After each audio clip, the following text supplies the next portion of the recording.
Imagine 9 experienced hikers, young, vibrant, brimming with life and adventure. They set out into the desolate beauty of the Ural Mountains, eager to conquer a challenging peak.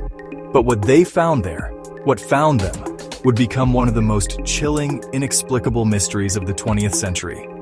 A tale so bizarre, it defies logic, science, and every human understanding of death. Welcome to the Dyatlov Pass. It was January 1959.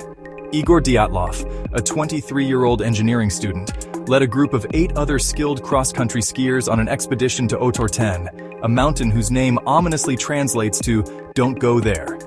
Their journey began as any other. Laughter, camaraderie, the crisp bite of the Siberian air. They were seasoned. They knew these mountains. On February 1st, they pitched their tent on the slopes of Kholat Syakhl, Dead Mountain, a fitting name as it turned out. The plan was simple: ascend the next day. But the weather had other ideas. A fierce blizzard descended, forcing them to establish a high camp earlier than intended. It was a brutal night. But what happened between dusk on February 1st and dawn on February 2nd? That's where the nightmare truly begins. When the group failed to return by February 12th, a search party was eventually dispatched. On February 26th, they found it, the tent, not pitched neatly but partially collapsed, buried in snow, and ripped open from the inside. What kind of terror could make experienced hikers in sub-zero temperatures cut their way out into the blizzard, leaving behind their coats, their boots, even their food? Following faint tracks in the snow, some bare, some in socks, they found the first 2 bodies, nearly a mile downhill, near the remains of a small campfire. They were Yuri Krivonyshenko and Yuri Doroshenko, partially undressed, exhibiting signs of hypothermia. One had burnt hands, suggesting a desperate attempt at warmth. But why were they so far from the tent? And why were they undressed? Over the next few months, more bodies were found, but their conditions were unlike anything searchers had ever witnessed.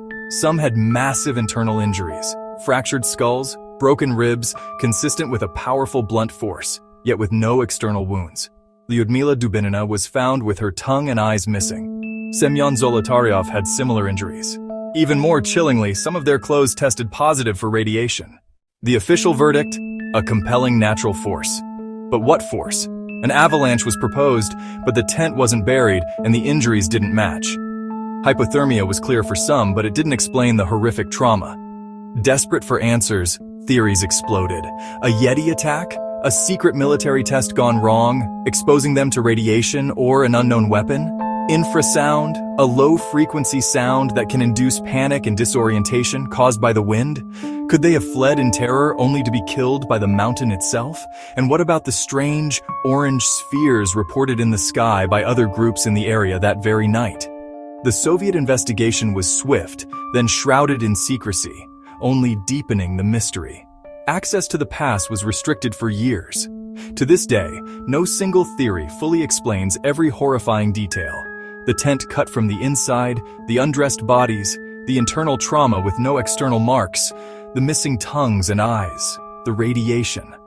The Dyatlov Pass incident stands as a chilling testament to the unknown, a stark reminder that some horrors lurk beyond our comprehension, etched forever into the icy silence of Dead Mountain.